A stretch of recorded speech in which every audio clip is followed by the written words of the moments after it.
Yes, thank you very much, and very good morning to all of you.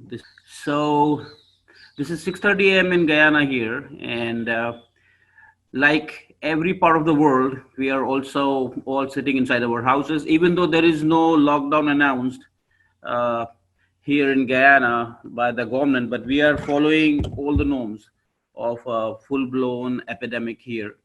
Cases have been very less here. Fortunately, we have 47 cases uh, reported with 7 deaths in Guyana, which is much less as compared to what is happening in India, and even more so as compared to what is happening in the United States currently, as we are aware of. Uh, Whenever such a pandemic happens, information is good, social media is there, but sometimes there's too much information, and sometimes there are conflicting news. There is sometimes false news also, and there are sometimes rumors about what is happening and how the virus is going to behave, and you hear different people saying different things. uh, so I thought for today's panel discussion, what I would cover is, what do we know about this virus so far? How does this virus behave? And not only what do we know, also important what we do not know about this virus, and a little bit about immunity, uh, because that's something that is not being emphasized enough, I feel, and which is very, very vital for this whole event that's going on. So, what do we know about the virus so far? Uh, what does it do? Well, to be honest, we don't know enough about this virus. People have been predicting by when this will be over. Will it be over in a month? Will it be over in 2 months? And the answer to that is we actually don't know, because we don't know how the virus is going to behave. Uh, how does the virus affect the human body? We don't know. Uh, we thought that it goes to the respiratory tract and affects the respiratory system and gives a pneumonia-like picture, which is a ground glass appearance of the lungs, and then might end up giving a pneumonia-like picture, usually affecting the middle and the lower lobe of the lung, and eventually leading to respiratory failure. This is what the initial understanding was. And then more and more news started coming that it also affects the blood and disintegrate the hemoglobin part, acts on the heme part, and thus affects the oxygen carrying capacity of that. And that's where the role of hydroxychloroquine came into play. Uh, Hydroxychloroquine is not a wonder drug. Yes, it is effective because, as I explained to you, the heme and the porphyrin part of the blood, that's where chloroquine also acts, and thus has a role in protecting the damage being done by disintegrating heme, by releasing all these toxins and by lysosomal activation. So it does seem plausible that hydroxychloroquine has a role, but to be honest with you, there is no randomized controlled trial, proper RCT done to show us as scientists that hydroxychloroquine is the drug to cure this virus. So again, we will have to wait till it is confirmed that this is the drug to save us from coronavirus. Uh, Another new theory is coming saying that it might even lead to platelet aggregation and thus leading to uh, uh, disseminated intravascular coagulation, which is termed as DIC like picture, which leads to clotting of blood in simple terms in all the blood vessels, and thus in severe cases the role of TPA and low molecular weight heparin, things like that. So what I'm trying to say is there is such a complex picture of its clinical presentation, uh, and we still don't know enough. So we are still, and it might change with time. So the point is, since we don't know how the virus is going to behave and we don't know what is the treatment, the point of my telling all this is that prevention prevention and prevention is the best cure in this case. As we know things today, tomorrow we get a drug that is proven to be effective, great. Tomorrow, if we end up developing a vaccine, great.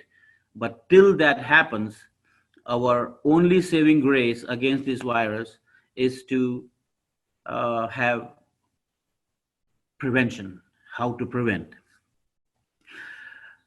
Even if I'm sorry to break the bubble, but my job is to give you the facts.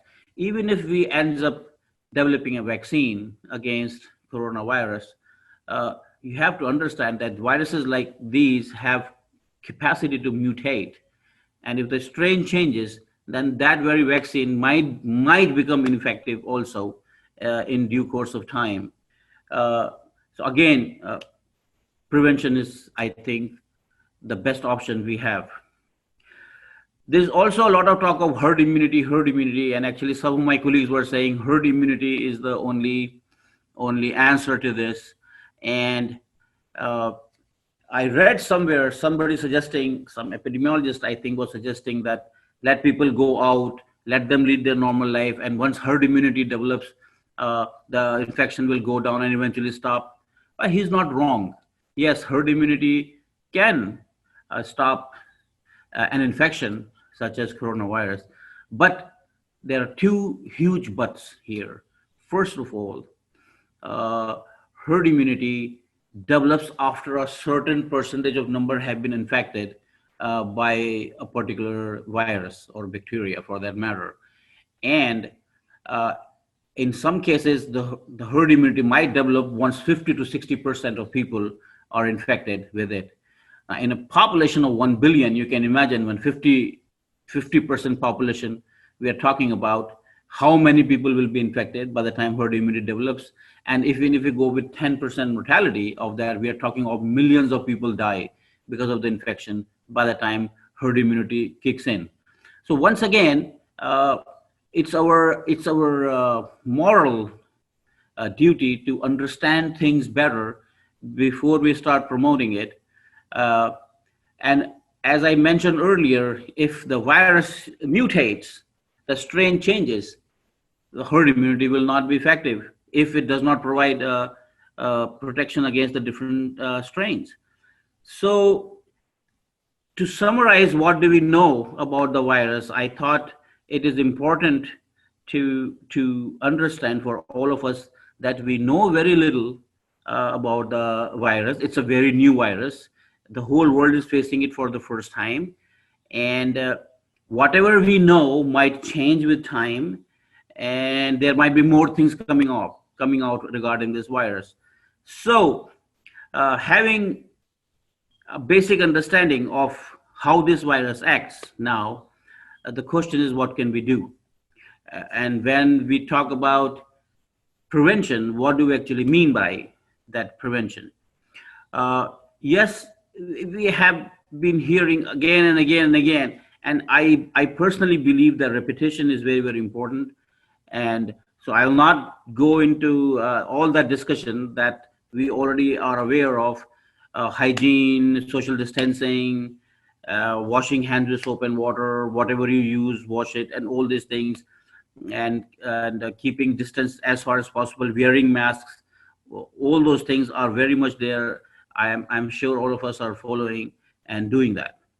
However, in this whole discussion, one part that I feel uh, is not emphasized enough, it is being emphasized, but not being emphasized enough, is about immunity. How do you boost immunity? Um, our ancient medicine, which is known as Ayurveda in India, I don't know how much everyone is aware of that, has been emphasizing on boosting immunity for thousands of years, but we never gave it its due importance, in my personal opinion. And there are many ways listed to boost your immunity, which you must have heard, all the time. And even uh, our prime minister in his address talked about this app that also talks about how to boost immunity. So I think instead of me telling how to boost immunity, each one of us should look into ways the immunity can be boosted. It's available everywhere. The part that I want to emphasize on is the role of mental health and the role of your psychology on your immunity. uh, a negative psychology, a negative mindset uh, is known to reduce your immunity, whereas a positive mindset, a positive mental health definitely is something that boosts your immunity too. Uh, in other words, if you are stressed, if you are over worrying constantly all the time, that's a negative factor for the immunity as well. And that's something that we don't hear often enough. And it's very important to tell people. Uh, in a time like we are all sitting at home, economically things are not looking great and things are looking very grim. It's very important to send a positive message out there. And for us, exactly being in the health profession, uh, we should definitely look at ways to send positive messages so that people stay positive, stay hopeful, and that will affect their immunity as well in long term. So, other than the things, the physical things we do, we should also give enough emphasis on the mental health, on spiritual health. Spiritual health is a concept added long time ago in the definition of health, but again, not addressed enough. Spiritual, being spiritual also gives boost to the immunity, and something that we should all think about. Doesn't matter which faith you follow, uh, doesn't matter if you don't follow any faith, but being spiritual is possible in any situation. Meditating, and just surrendering yourself to some supreme power, things like that, whichever gives you hope, whichever gives you a positive mental health, uh, is something that uh, we can look to improve mental health and spiritual health. Uh, Angela, Banda has, what treatment are the COVID-19 patients being put on? Is there a possibility one having relapse afterwards? Okay, Angela, the treatments, as I mentioned, there are many treatments being tried, but one of the most popular, as you must have heard too, is hydroxychloroquine, which is being given. Some places a combination of hydroxychloroquine and azithromycin has been tried. And then please understand, Angela, it's not one treatment for everyone. It also depends on the severity uh, of the case. As I said, in some patients who go into disseminated intravascular coagulation, and in simple words, there is clotting going all over the blood, then those patients must be put on TPA and heparin, things like that. So, uh, it varies depending on the severity. However, as an infection treatment, the possibilities that has been tried a lot is hydroxychloroquine, and you must have read in the news that it's being asked everywhere, and in some places hydroxychloroquine with azithromycin. But as I said earlier, that uh, there is no randomized controlled trial, not a scientific study that actually proves yes, this is the drug to cure this infection. And your second part of the question is the possibility having a relapse afterwards. Yes, there has been cases in China, as you know. China uh, is the oldest country that had this thing, and there have been cases who have become positive again after recovering from the infection. Whether it was a new infection or the same virus became active again, we don't know yet. Uh, Steam inhalation, drinking hot fluids in home. Uh, well, I don't know. The virus can die because of that, but I can tell you it can definitely be helpful. What are the things that we know about the virus? This is again how my talk started. What we know and we don't know is that this virus is heat sensitive. So anything hot is not conducive for the virus.